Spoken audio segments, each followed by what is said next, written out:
নমস্কাৰ আজিৰ এই ভিডিঅ'টোত আমি ডিসকাস কৰিবলৈ লৈছো আমাৰ ডেইলি লাইফত ইউজ হৈ থকা এক প্ৰকাৰৰ গুৰুত্বপূৰ্ণ বাক্যৰ বিষয়ে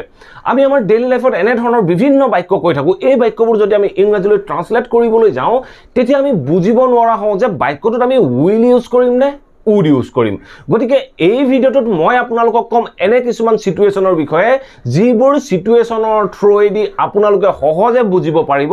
আমি কোনবোৰ বাক্যত will use কৰিব লাগে কোনবোৰ বাক্যত would use কৰিব লাগে আৰু এনে ধৰণৰ টপিকৰ ওপৰত 2-4 জন ভিউৱাৰ্ছে মোক কোৱেশ্যনো কৰি গতিকে ভিডিঅ'টো খুব ইন্টাৰেষ্টিং আৰু খুব প্ৰয়োজনীয় হ'ব আমাৰ ডেইলি কনভাৰসেচনৰ কাৰণে ভিডিঅ'টো স্কিপ নকৰাকৈ হেখলৈকে চাব আৰু আপোনালোকেও অতি সহজে বুজিব পাৰিব আমি কোনবোৰ বাক্যত will ব্যৱহাৰ কৰিব লাগে কোনবোৰ বাক্যত would ব্যৱহাৰ কৰিব লাগে সো আহক এতিয়া টপিকটো ডিসকাস কৰো এতিয়া আপোনালোকে স্ক্ৰিনত এটা অসমীয়া বাক্য দেখিছে বাক্যটো লিখা আছে যে হি ঘৰত থাকিব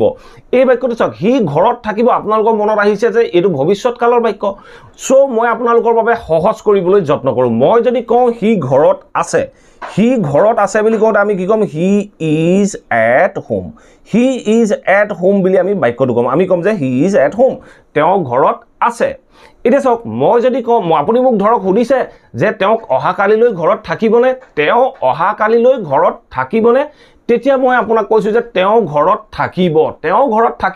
মই কেতিয়াৰ কথা কৈছো অহা কালিলৈৰ কথা কৈছো সো যেতিয়া মই ভৱিষ্যতৰ কথা কম তেতিয়া মই কম হি উইল বি আমি ব্যৱহাৰ কৰিম he will be at home তেওঁ ঘৰত থাকিব কেতিয়া থাকিব অহা কালিলৈ অহা পৰহিলৈ যি হয় তাৰ বিষয়ে আপুনি বাক্যটোৰ হেকত উল্লেখ কৰিব পাৰে মই বাক্যটো কৈছো যে he will be at home তেওঁ ঘৰত থাকিব এতিয়া চাওক মই আপোনাক সুধিছো যে তেওঁ এতিয়া ঘৰত আছে নে আপুনি কৈছে যে এই মুহূৰ্তত তেওঁ ঘৰতে থাকিব এনে ধৰণৰ বাক্য কিছুমান কওঁ এই বাক্যটো চাওক মই যে ক'লো তেওঁ আপুনি মোক সুধিছে তেওঁ ঘৰত আছে নে মই কৈছো যে তেওঁ ঘৰতে থাকিব মই ভৱিষ্যতৰ কথা কোৱা নাই মই বৰ্তমানৰ কথা কৈছো মই প্ৰেজেন্টৰ কথা কৈছো এই মুহূৰ্তত তেওঁ ঘৰতে থাকিব তেতিয়া আমি will ব্যৱহাৰ কৰিব নোৱাৰো তেনেকুৱা সিচুৱেচনত আমি কেতিয়াও will ব্যৱহাৰ কৰা উচিত নহয় আমি ব্যৱহাৰ কৰিব লাগে would সো আমি কেনেদৰে কম তেওঁ ঘৰতে থাকিব বুলি কওঁতে আমি তেওঁ বুলি কওঁতে আমি ব্যৱহাৰ কৰিম হি তেওঁ ঘৰতে থাকিব প্ৰেজেন্টত কৈছো তেতিয়া আমি কম would be সো মই নিশ্চিত নহয় তেওঁ ঘৰতে থাকিব মই নিশ্চিত নহয় মোৰ অলপ সন্দেহ আছে তেওঁ হয়তো নাথাকিবও পাৰে তেতিয়া মই কৈছো যে হি would be ক'ত থাকিব এট হোম ঘৰত থাকিব হি would be এট হোম তেওঁ ঘৰতে থাকিব এনেকুৱা ক্ষেত্ৰত আমি would be ব্যৱহাৰ কৰো আমি প্ৰেজেন্টত যেতিয়া বাক্যটো কওঁ প্ৰেজেন্টৰ বাক্যটো শুনিবলৈ যদিও ভৱিষ্যত কালৰ নিচিনা লাগে কিন্তু তাত আমি will ব্যৱহাৰ কৰিব নোৱাৰো তাত আমি would হে ব্যৱহাৰ কৰিব লাগিব যেনে ধৰণে আমি এই বাক্যটো কলো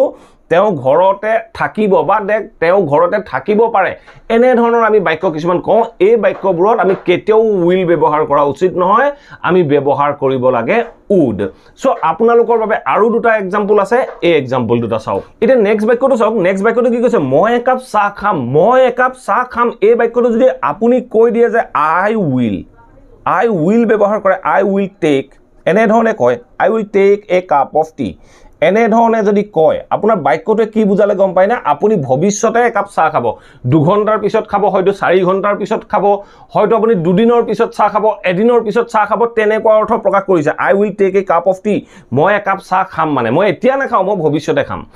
এতিয়া ধৰক মই আপোনালোকক এটা সিচুৱেচন দিও আপুনি কাৰোবাৰ ঘৰলৈ গ'ল কাৰোবাৰ ঘৰত ফুৰিব গৈছে আপোনাৰ সন্মুখত একাপ কফি ৰাখিছে একাপ চাহ ৰাখিছে অলপ ঠাণ্ডা ৰাখি দিছে গৰমৰ দিন ঠাণ্ডাও দিছে সো আপুনি তাৰ মাজৰ পৰা কোনোবা এটা চুজ কৰিব লাগে আপুনি কোনটো খাব চুজ কৰিব লাগে তেতিয়া আপুনি কৈছে যে মই একাপ চাহ খাম এইটো যদিও বাক্যটোত খাম আছে বাক্যটো আপুনি জানো ভৱিষ্যতৰ কাৰণে কৈছে আপুনি বৰ্তমানৰ কাৰণে কৈছে যেতিয়া এনে ধৰণে বৰ্তমানৰ কাৰণে কব তেনেকুৱা ক্ষেত্ৰত আপুনি will ইউজ কৰিব নোৱাৰে আপুনি আপোনাৰ সন্মুখত একাপ চাহ আছে একাপ কফি আছে এগিলাস কোল্ড ড্ৰিংকস আছে আপুনি কোনটো খাব আপুনি কৈছে যে মই একাপ কফি খাম আপুনি কফি খাম মানে মই 2 ঘণ্টাৰ পিছত খাম বুলি কোৱা নাই আপুনি এই মুহূৰ্তত বৰ্তমানত আপুনি একাপ কফি খাম বুলি কৈছে বা একাপ চাহ খাম বুলি কৈছে তেনেকুৱা ক্ষেত্ৰত আপুনি এই will টোৰ হলনি আপুনি ব্যৱহাৰ কৰিব লাগিব I would বাকি সেন্টেন্স একেই থাকিব আমি কম I would take a cup of tea I would take a cup of tea মই একাপ চাহ খাম মানে বৰ্তমানত খাম এনেকুৱা সিচুৱেচনত যেতিয়া আমি বৰ্তমানত বুজাবলৈ যাওঁ বাক্যটো কওঁতে কিন্তু ভৱিষ্যতৰ নিচিনা লাগিলেও আমি যেতিয়া বৰ্তমানত কওঁ তাক আমি would ব্যৱহাৰ কৰিব লাগে সো আপোনালোকে হয়তো এটা নিশ্চয় বুজিব পাৰিছে এটা চাওক লাষ্ট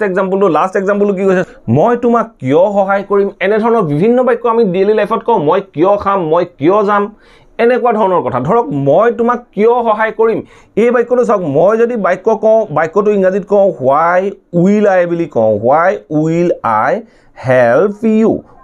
I help you মই তোমাক কিয় সহায় কৰিম একে অৰ্থ কিন্তু এই বাক্যটো কি বুজাইছে why will I help you মানে মই তোমাক ভৱিষ্যতে কিয় সহায় কৰিম মই তোমাক অহা কালিলৈ বা আজি গধূলিলৈ বা অহা পৰহিলৈ নেক্সট উইকত মই তোমাক কিয় সহায় কৰিম এইটো ভৱিষ্যতৰ কাৰণে কৈছো ধৰি লওক মোৰ ওচৰলৈ এজন মানুহ আহিলে মানুহজনে আহি কৈছে যে মোক অকমান সহায় কৰি দিয়কচোন এই বৰ্তমানত তেওঁ মোৰ পৰা সহায় বিচাৰিছে প্ৰেজেন্টত তেওঁ মোৰ পৰা সহায় বিচাৰিছে আৰু মই যদি কওঁ why will I help you মই ভৱিষ্যতে তোমাক কিয় সহায় কৰিম হৈ যাব মই তেতিয়া কি কম মই আপোনাক কিয় সহায় কৰিম মই আপোনাক বা তোমাক কিয় সহায় কৰিম মানে এই প্ৰেজেন্টৰ কথা কৈছো বৰ্তমানত মই তোমাক কিয় সহায় কৰিম বুলি কওঁতে মই ক'ব লাগিব why এই উইলৰ ঠাইত আমি ব্যৱহাৰ কৰিব লাগিব would সো আমি এনে ধৰণে বাক্যটো ফৰ্ম কৰিম বাকি সেন্টেন্স এজ ইট ইজ একেই থাকিব লাষ্টত ইন্টাৰগেশন মাৰ্ক দিম আমি কম যে why would I help you মানে মই তোমাক কিয় সহায় কৰিম বৰ্তমানত কৈছো আপোনাক ধৰক মায়ে ক'লে যে তুমি বজাৰলৈ গৈ আহাচোন এই মুহূৰ্তত আপোনাক বজাৰলৈ যাবলৈ কৈছে আপুনি কৈছে মই কিয় যাম why would I go মই আপোনাক ক'লো ধৰক আপোনাক কোনোবা জনে ক'লে এই আপেলটো খোৱা আপোনাক বৰ্তমানত দিছে আপুনি বৰ্তমানতে কৈছে যে মই কিয় খাম তেতিয়া আপুনি ক'ব লাগিব why would I eat